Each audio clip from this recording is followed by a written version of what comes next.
Okay, so fitment check tayo nitong tune pipe. Sinarahan ko na itong mga butas-butas at gagrinderin ko na lang mamaya. Ngayon, at twinist ko siya sa bandang ito. Yan. Para pumasok siya sa loob. Ngayon, ganito yan dati. Ganyan. Supposed to be nandyan yan. Pero ngayon, twisted na siya. Naandito na siya sa loob. Medyo nakatago na. Yan.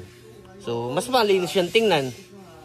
Tapos, sunod naman ay syempre yung ating karburador.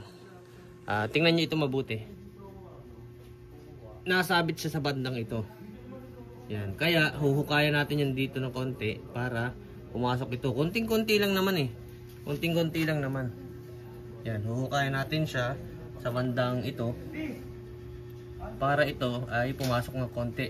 Syempre, tanggalin natin to. Meron siyang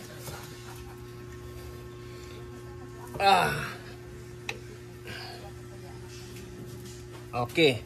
So meron siyang choke. Yung choke na yan ganyan kataas. So huhukayin din natin yan sa bandang ito. Dito. Hukayin din natin yan. Para hindi naman sumabit yung choke natin. Sunod ay ito.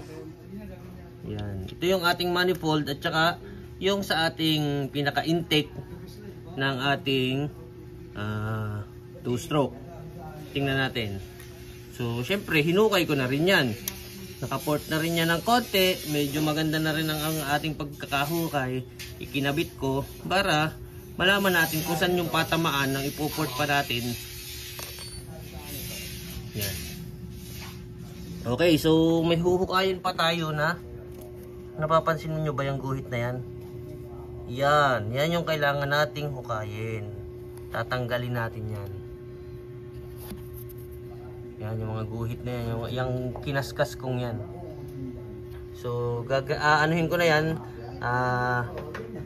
Gagamitan ng carbide. Ipoport natin para mag-match sa ating manifold. Yan. Manifold natin. Pagkatapos niyang hukayin ng maganda-ganda, ikakabit natin ang manifold. Tapos huhukayan din natin ng halos swak na swak ito. Halos parang ito na mismo ay kaduksong nito. Di ba? Napakaangas ba? Oh. So, ikabit natin ulit. Tingnan nyo mabuti kung ano yung magiging itsura niya pag nakakabit. Aha. Isang mabilisan lang. Wala pa itong pandikit. Baka sabihin nyo, ano. Kasi, ano palaan tayo? Fitment check. Yan.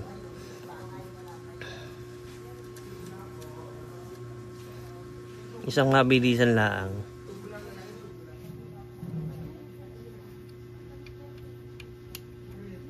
Huwag pa kaigpitan. Ayun o. Tingnan nyo mabuti yung loob na yun. Yun yung ginuhita natin, di ba? Ito. Yan. Kinaskasan lang natin yung banda na yan para saktong-sakto yung ating ipoport. Tapos, karburador. Okay. Tagilid ang karburador natin. Kaya, ito naman yung ating huhukayin ng kaunti para maikot natin, matwist natin, papaganon. Okay. Fitment check.